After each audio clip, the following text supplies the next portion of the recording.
Praise లో హల్లెలూయా. శబ్దం గట్టిగా ఒకసారి హల్లెలూయా. ఎలా అనిపించింది రాత్రి? దేవునితో సహవాసం చేసినట్లు అనిపించిందా?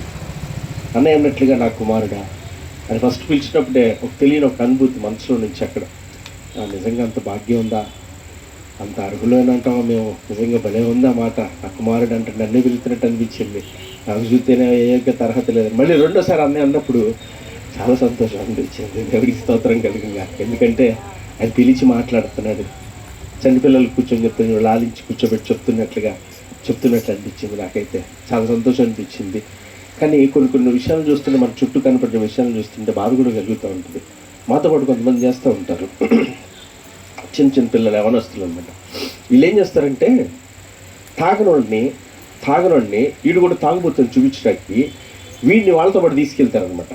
వీడు తాగడం, వీళ్ళు ఏం చేస్తారు, వీడితో పాటు తీసుకెళ్ళి ఆ బార్లు అక్కడ ఉన్నప్పుడు ఫోటోలు తీస్తారు. తీసుకొచ్చి అన్న రాత్రి ఇది కూడా అన్న కనపడింది, ఏం కనపడుతుంది పాప వీడు నిర్దోషి, వీడికి తెలియదు. వీడేమంటారంటారా అన్న రాత్రి వీడు కూడా వచ్చాడు. అరే నువ్వు ఎందుకు మరి ఫోటోలో కనబడుతున్నారు అన్న, తెలియదు అన్న, తీస్తే ఇల్లన్నీ కూర్చోనంట. ఇంకొంతమంది ఆడపిల్లలు ఉంటారు, మరి వాళ్ళు ఏం చేస్తారు తెలుసా, చక్కగా పని చేసుకునే మగపిల్లల్ని కెలికి రెచ్చగొట్టి వాళ్ళ వైపు ఆకర్షించి అన్న ఈ నాకు అంటూ చెప్పాడన్న, ఈ దేనికి వస్తాడు అడగండి అన్న, ఎరా చెప్పావా అంటే అన్న చేసింది అన్నట్టుగా అన్న నేను ఎక్కడ చేస్తారా, సరే ఒకసారి వదిలేసిన తర్వాత ఆ లక్షణాలు కలిగి ఎక్కడ దొరుకుతారుగా, మళ్ళీ రెండో దగ్గర ఎక్కడ దొరుకుతారు, అప్పుడు తీసుకొచ్చాడు. అమ్మ మొన్న కూడా ఇలాగే చెప్పావు నువ్వు అంటే నేనేం చేయలేదన్నా, నిజమన్నా తప్పేలా ఏడుపు అనమాట. పిచ్చేస్తాలే బాక బయట దోసిపారేస్తారు, ఇంకోసారి ఏమనుకున్నావు అని వాళ్ళు అలా చాలామందిని చాలా సందర్భాలు అలా చూస్తూ ఉంటే వాళ్ళు ఏమనుకుంటారంటే వాళ్ళు మనం ఎంత తెలివిగాళ్ళలో, మనం ఎంత వాళ్ళు మనం ముంచేసాం, దించేసాం, లేపేసాం, మనమే మునిగిపోయాం, మనమే దిగిపోయాం, మనమే నాశనం అయిపోయాం, అంతే ఏమీ లేదు అక్కడ. దేవుడి స్తోత్రం హల్లెలూయా. అది తెలుసుకోవట్లే పాపం, అది గొప్పతనం అనుకుంటున్నారు, అదేదో పెద్ద గొప్ప విద్యను మాకేముంది చూసి ఎవరికి లేదు అని అనుకుంటున్నారు. పాప వాళ్ళు చూస్తే బాధ వేసే పరిస్థితి వచ్చింది. వాళ్ళు రాత్రి నాకు పాప వాళ్ళు ఏమైపోతారు, వాళ్ళకి తెలియదు, వాళ్ళు అట్లా ప్రవర్తిస్తారు. మనం కూడా ఒకప్పుడు అట్లా ప్రవర్తించి గొప్ప నీతిమంతులు ఏం కాదులే, కానీ ఇక్కడ దేవుడి స్తోత్రం కలిగిన ఎన్ని మనలో ఉన్నాయి. ఒకప్పుడు దేవుడు కృపను బట్టి మార్చుకుంటున్నాడు, ఆయన వాక్యాన్ని బట్టి సరి చేసుకుంటున్నాడు, సహాయం చేస్తున్నాడు. దేవుడి స్తోత్రం కలిగిన రాత్రి చక్కటి మాటలు చెప్పడానికి దేవుడు చూపిన కృపను బట్టి ఆయనకి ఎంతగానో కృతజ్ఞతలు. నా దేవుని కృపను ఒక మాట చెప్తాను, నేను అన్నయ్య చూసా, దేవా దుప్పి నీటి వాగులు కూడా కాసిపెట్టాను నా ప్రాణం, నాకైతే తృప్తి కలిగింది రాత్రి. దేవుడికి స్తోత్రం కలిగింది. ప్రైజ్లో నీకు ఎట్లా అనిపించిందో నాకు తెలియదు, కానీ నాకైతే తృప్తి కలిగింది. అవును ఆయన చెప్తున్న మాట ప్రతి ఒక్క అలాంటి లక్షణాలు మనలో నుంచి తీసేసుకొని ఈ రాత్రి మనం కూడా ఆయన మాటకు లోబడి భయభక్తులు కలిగిన వారికి ఉండటానికి ఆయన చక్కగా నువ్వు ఇలాగ ఉండాలి నా కుమారుడా అని పిలిచి నాతో చెప్పినట్లు అనిపించింది. అయ్యా ఈ రాత్రి విధే చూపి అలాగ ఉండటానికి ఇష్టపడుతున్నాను, కానీ నా వల్ల కాదు, నువ్వు నాకు సహాయం చేస్తే మాత్రం నిశ్చయంగా నీ కృపను బట్టి నిలబడతా, నీ కనికర వాత్సల్యతను బట్టి నేను నిలబడతానని మనం అందరం కలిసి ప్రార్థన చేసుకుందాం. దేవునికి స్తోత్రం కలిగింది కాక చేద్దామా.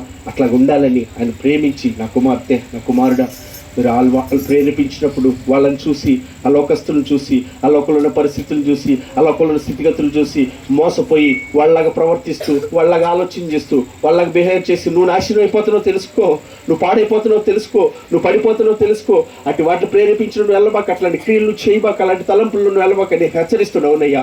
అటు మా నుంచి తీసివేసి అని ఆయన సన్నిధిలో ప్రార్థన చేసుకుని భయభక్తులు కలిగిన జీవితాలు దయచేయమని ప్రార్థించేద్దాం. సుష్మా ప్రే చేస్తారు ఏకీవించుకున్న ఒక 2 నిమిషాలు బట్టి మా ఉన్నది. Yes lord thank you. కళ్ళు మూసుకుని ప్రేర్ చేద్దాం. మహోన్నతుడోగు దేవా తండ్రి నీకే వందనాలు స్తోత్రాలు చెల్లిస్తున్నా. ఎవరు నీ ప్రేమ నాకు ఇలా చూపగలరు అన్నారు నాయన. ఎవరు మాకు ఇలా మాట్లాడతారు, ఎవరు మాకు ఇలా చెప్తారు, ఎవరు మమ్మల్ని ఇలా సరిచేస్తారు, ఎవరు నా తండ్రి మమ్మల్ని నిలబెట్టి బలపరచగలిగిన వాడు నీవే నా తండ్రి. అయా నీతిని యథార్థతను పరిశుద్ధతను అనుసరించు నిమిత్తం ఎలాగూ జీవించాలో, ఎలా నడుచుకోవాలో, ఎలా ప్రవర్తించాలో ఆనాడు నీ దాసుడు సొలొమోను గారి ద్వారా నా తండ్రి రాయించిన సామెతలను ఆరంభిస్తూ చక్కగా వివరించి నువ్వు మాట్లాడావు నాయన. నా కుమారుడా అంటూ పిలిచావు, ఆ మాటకు తగినట్లుగా జీవించే కృప మాకు దయచేయండి ఆయన. ఆ మాటకు విధేయులే నడుచుకునే కృప మాకు దయచేయండి ఆయన. ఎప్పుడు మీరు అలాగే పిలవాలని ఆశపడుతున్నానయ్యా, మీరు ఎప్పుడు అలాగే పిలవాలి. నా కుమార్తె నా కుమారుడు అనే పిలవాలి నాయన. నీ వాక్యం అనుసరించి నడిచినప్పుడు మాత్రం ఎవరైతే నీ ఆజ్ఞలు గైకుంటారో, ఎవరైతే నీ మాటకు లోబడతారో వాళ్ళు మాత్రమే నాయన నీ బిడ్డలు అన్నావు. నా తండ్రి నీకు స్తోత్రాలు చెల్లిస్తున్నావు. వినివారు నీ దృష్టికి నీతిమంతులు కాదు కానీ అలాగే ప్రవర్తించి వారే నీతిమంతులు అంటున్నావు కనుక అట్టి అట్టి వారిగా ఉండటానికి నీ సహాయాన్ని కోరుకుంటున్నాను నా తండ్రి. నీకే స్తోత్రాలు. పాపుల యొక్క ఉద్దేశాలు, పాపుల యొక్క ఆలోచనలు, పాపుల యొక్క స్థితిగతులు మాకు తెలియజేస్తావు నాయన. అటివి మా నుంచి రాత్రి దూరపరచబడటానికి సహాయం చేయండి.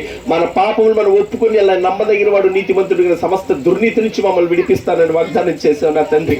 ఈ రాత్రి నాలో మాలాంటి పాపుల యొక్క లక్షణాలు కానీ, క్రియలు కానీ, ఆలోచనలు నాయన ఏమేమి ఉన్నాయో వాటన్నిటి నుంచి మా మంచి దూరపరచమని ప్రార్థన చేస్తున్నాను.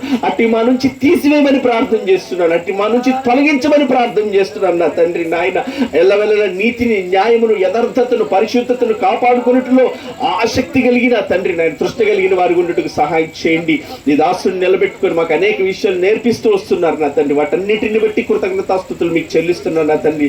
అయ్యా మీ సన్నిధికి వచ్చినప్పుడు ఎలాగ రావాలో, ఎలా ప్రవర్తించాలో అనేక విషయాలు మాకు నేర్పిస్తున్నారు. అలాగ రావటానికి, అలా జరిగించడానికి, జీవించడానికి నిత్యము నీ కృపని నాయన ఆశిస్తున్నాను. నీ కృపని కోరుకుంటున్నాను నాయన. బిడ్డలు ఏ విషయాల్లో బలహీనులుగా ఉన్నారో, ఏ విషయాల్లో కృంగిపోతున్నారో, ఏ విషయాల్లో అధైర్యపడుతున్నారో, ఏ విషయాల్లో భయపడుతున్నారో నాయన, అటంతటిలో నీ కృప వారికి సహాయం చేయును గాక. నీ కృప వారిని బలపరచును గాక. నీ కృప వారిని లేవనెత్తును గాక. నీ యందు భయభక్తులు కలిగి నీ చిత్తానుసారంగా జీవించినట్లుగా, నీతిని, న్యాయం మాత్రం అనుసరించినట్లుగా సహాయం చేయమని ప్రార్థన చేస్తున్నాను నా తండ్రి. నీ ఆజ్ఞలు గైకొన్నప్పుడు నీ ప్రేమ నుంచి మమ్మల్ని ఎడబాపగలిగినది ఏదీ లేదన్నావు నాయన.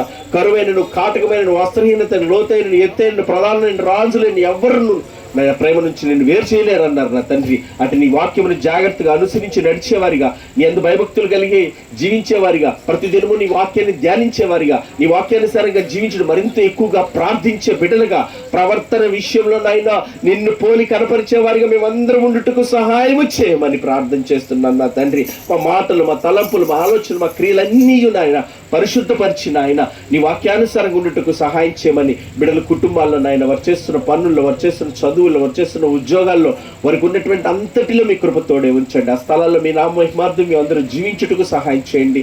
మా ద్వారా నాయన ఎవరికి ఇబ్బంది కలగకుండా, ఆటంకం కలగకుండా, అభ్యంతరం కలగకుండా, అయా కష్టం కలగకుండా ఉండటానికి సహాయం చేయండి. మా వల్ల మేలు కలగాలి అయ్యా, మా వల్ల క్షేమం కలగాలి, మా వల్ల రక్షణ పొందినట్లుగా నీవు మాకు ఇచ్చిన కృపను అనేకులకు పంచేవారిగా మేమందరూ ఉండుటకు మాకు మీ కృపా సహాయం సమృద్ధిగా దయచేయమని నాయన నిండు మనసుతో కృతజ్ఞతాస్తుతులు మీకు చెల్లించుకుంటున్నాయన.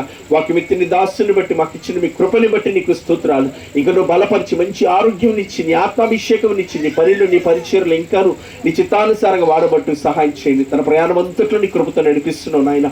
ఇంకను నీ కృప చేత నడిపించి నీ మహిమగల పనిని నా తండ్రి ఇంకను విస్తరించబడటానికి, వృద్ధి పొందించడానికి సహాయం చేయండి. కుటుంబాన్ని కూడా ఆదరించి బలపరిచి నీ చిత్తానుసారంగా ముందుకు నడవడానికి సహాయం చేయమని నాయన పరిచయం నీ పాదాలు చెంద పెడుతూ నీ చిత్తానుసారంగా నడిపిస్తున్న స్తోత్రాలు. ఇంక జరగాల్సిన పనులు అంతట్లో నీ కృపతోడే ఉంచండి. ఈ ప్రాంత ప్రజలను కనికరించండి ఆయన.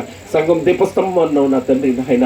ఈ దీపస్తంభంలో వెలుగులోకి అనేకులు వచ్చినట్లుగా, చుట్టుపక్కల ప్రాంతాల ప్రజలు నశించిపోతున్న ఆత్మల రక్షణలోకి వచ్చినట్లుగా వారిని నీవు ఆకర్షించండి. నీ వాక్కు వేగంగా పరుగులు తీసి కార్యాలు చేస్తుంది నా తండ్రి. నీవే నాయన చప్పట్లు కొట్టి ఎలవేసి పిలుస్తానన్నావు నా తండ్రి. నీవే సమకూర్చి సిద్ధపరిచి సహాయం చేయమని నీ వాగ్దానం చేసినట్లుగా నాయన ఇది పరలోక గవినిగా మార్చే నా తండ్రి నాయన. నీ రాకడలో నీతో ఉండే యుగాయుగాల ఆ భాగ్యము కొరకు మమ్మల్ని అందరినీ మీ కృపతో సిద్ధపరిచి సహాయం చేయమని, ఎవరైతే ఆధారం లేక, ధైర్యం లేక, నిస్సత్తుతో, ఒంటరి స్థితిలో, దిక్కులేని పరిస్థితిలో కృంగిపోతున్నారు, భయపడుతున్నారు, ఆందోళన పడుతున్నారు అయ్యా, వారందరినీ బలపరచండి, ధైర్యపరచండి, నిలబెట్టండి, నడిపించండి. నీవు ఉన్నావనే విశ్వాసంతో, నీవు చూస్తున్నావనే విశ్వాసంతో, నీ సహాయం సమృద్ధి దొరుకుతున్న ఆశతో అయ్యా నీ పాదాల చెంత చేరి నీ కృపను పొంది నడుచుకునే భాగ్యం మా అందరికీ దయచేయమని సమస్త ఘనత, మహిమ, ప్రభావం మీకు మాత్రం ఆరోపిస్తూ, ఆపాదిస్తూ, స్తుతిస్తూ క్రీస్తు యేసునందు కృతజ్ఞతాస్తుతులతో ఈ కొద్ది మనం నీ కృపతో అడిగి పొందుకుంటున్నావు నా ప్రియ పరలోకపు తండ్రి. ఆమేన్. పరలోకమందున మా తండ్రి, మీ నామం పరిశుద్ధపరచబడును గాక, మీ రాజ్యం మాకొచ్చును గాక, మీ చిత్తమే పరలోకమందు నెరవేర్చున్నట్లు భూమి అందు నెరవేరును గాక. మాకు కావలసిన ఆహారం నేడు మీరు మాకు దయచేయము తండ్రి. మా ఇలా అపరాధం చేసిన వారిని మీకు క్షమించు, లాగున మా అపరాధాలు క్షమించుతాను. మన శోధనలోనికి తేక కీడుల నుంచి తప్పించాను. ఎందుకంటే రాజ్యము, బలము, శక్తి, మహిమ నిరంతరం నీవే ఉన్నావు తండ్రి. ఆమేన్. యేసు రక్తమే జై, పువాదికులై ప్రవేశ రక్తమే జై, పువాదికులై ప్రవేశ రక్తమే సంపూర్ణ విషయం. అపవాది వారి క్రియలకంత నాశనము కలుగును గాక. ఆమేన్. ఆశీర్వాదంతో ముగించుకుందాం. సర్వ సృష్టికర్త అయిన మన తండ్రి అయిన దేవుని ప్రేమయు, సర్వ మానవాళి రక్షకుడైన మన ప్రభువైన యేసుక్రీస్తు వారి యొక్క కృపయు, మనల్ని ఆదరించి బలపరిచి తండ్రి చిత్తమును జరిగించే పరిశుద్ధాత్మని యొక్క అన్య సహవాసము, సన్నిధి, సహాయం కూడిన మనకును, వాక్యమిత్తిన శాఖను, సకల జనులకు, సకల పరిశుద్ధులకు, ప్రాంత ప్రజలకు, ప్రార్థించిన బిడ్డలకు సదా తోడుగున్న ఆయన కృపను బలపరిచి ఆయన ఆత్మకార్యం సమృద్ధిగా జరిగించును గాక. సమస్త జ్ఞానమును మించిన దేవుని సమాధానం ఎల్లవేళ్ళ మనకు తోడే ఉండి నడిపించును గాక. ఆయన వాక్యం మన పాదములు దీపము, త్రోలకు వెలిగి ఉండినట్లుగా ఆయన కృప మనల్ని నడిపించును గాక. God bless you. దేవుడు మిమ్మల్ని అందరినీ ఆత్మను ఆశీర్వదించి దీవించును గాక.